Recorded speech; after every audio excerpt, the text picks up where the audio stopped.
Бүгүнкү күнү мына 2 күндүк курултайдын ичинде кече бизге арыз түшсө, бүгүн 24 арыз түштү. Баш аягы 95 арыз түштү да. Бул эми былтыркыга салыштырмалуу азыраак. Былтыркы берген арыздардын баары биздики почти 99% аткарылган. 1% жана проект жасаш керек, смета түзүш керек, анан акционер менен мындайча айтканда макулдашып алыш керек. Ошолор калганда, калганын бар. Эми бул маселенин кээ бирөө баягы газ тарабында бар.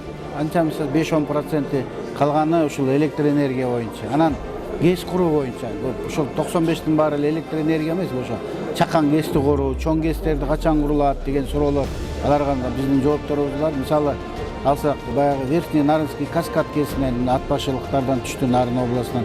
Ал качан курулат, ишке берилет деп. Чакан ГЭСтер боюнча суроолорду берип атышат. Мисалы үчүн Ош шаарында Ак Буурага чакан ГЭС курса болобу дегендей суроолорду эми анын баарына биз жооп беребиз.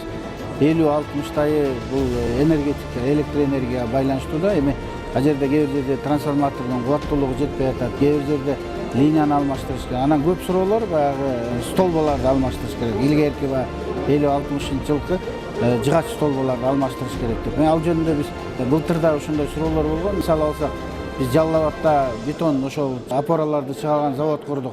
Мына быйыл эле жакын арада Нарында курдук, областта, Нарын областында.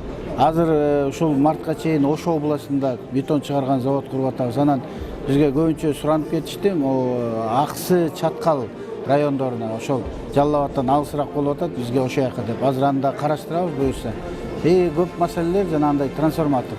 Трансформатор жөнүндө бизде көйгөй болбойт, анткени Дүйнөлүк банктын программасы боюнча бизге азыр жакын арада 1000 трансформатор келет. Жана элдер сурап аткан трансформаторда кубаттуулугу. Ошон үчүн ар бир реске 56 реск болсо, где-то 17ден айланат да ар бир реске. Анан маселе жок, ал маселени чечебиз. Кубаттуулугу жетпей атат, анан опора эметип атат, анан зымдары начар дегендер, аны биз өзүбүз 25-жылга киргизебиз дагы планга. Анын баарын жасайбыз. Бир чакан ГЭСти куруш үчүн 3 мегаватт чакан ГЭС куруш үчүн жок эле дегенде 3 жыл кетет. Ал жөнүндө бизде азыр мындайча айтканда жашыл энергетикасы фонду иштеп атат. Кошумча генерация кылып берчү мекемелерди курушубуз керек. Бул ал биздин бирден бир милдетибиз.